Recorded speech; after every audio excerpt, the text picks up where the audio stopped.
మనం ఉన్నంత కాలం మన జీవితాన్ని ఎంత ప్రశాంతంగా, సంతోషంగా, సంతృప్తిగా మంచి పనులు చేస్తూ, మన పనులు మనం చేసుకుంటూ, ఒకళ్ళని ఇబ్బంది పెట్టకుండా, మనం ఎవరి వల్ల ఇబ్బంది పడకుండా, మానవతా విలువలు అనేవి అంటే మన కుటుంబ సభ్యులు, తల్లి తండ్రుల పట్ల ఎలాంటి బాధ్యతలు ఉండాలి, భార్య పట్ల ఎలాంటి బాధ్యత ఉండాలి, భర్త పట్ల ఎలాంటి బాధ్యతలు ఉండాలి, పిల్లల పట్ల ఎలాంటి బాధ్యతలు ఉండాలి, బంధువుల పట్ల ఎలాంటి బాధ్యతలు ఉండాలి, కుటుంబ సభ్యులు మొత్తం, బంధువులు, అదేవిధంగా మన సొసైటీలోకి వెళ్తే మన ఉద్యోగం చేసే చోట కావచ్చు, మన నలుగురితో మాట్లాడుతూ ఉన్నప్పుడు వాళ్ళతో కావచ్చు, వీళ్ళందరితోటి మనం ఎలా ప్రవర్తిస్తున్నాం అన్న దాన్ని బట్టి ఆ కర్మ అనేది పెరుగుతుందా లేక తగ్గుతుందా అనేది ఆధారపడి ఉంటుంది. అంటే మనం ఇదంతా ఏదైతే చేస్తున్నామో, ఈ ఉన్నంత కాలం, ఈ జీవించినంత కాలం ఏదైతే చేస్తూ ఉన్నామో దానిని చక్కగా మనం మూట కట్టుకుని వెళ్ళేటప్పుడు దాన్ని తీసుకెళ్తూ ఉన్నామండి. అది కంటికి కనిపించని ఒక మూట, అదే కర్మ అనే ఒక పెద్ద కనిపించని ఒక మూట అనమాట.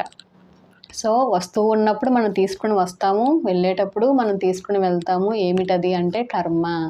కాబట్టి ఆ కర్మని దృష్టిలో పెట్టుకుని మంచి పనులు చేయడానికి ప్రయత్నం చేస్తూ ఉండాలి. ఈ మంచి పనులు చేస్తూ ఉన్నాము కదా అనే ఒక దానిలో మాయలో పడిపోయి మనల్ని మనం నష్టపోకుండా ఆ మంచిని కూడా మనం ఎంతవరకు వాడాలి అనేది కూడా మనం అవగాహన తెచ్చుకుని మన మార్గం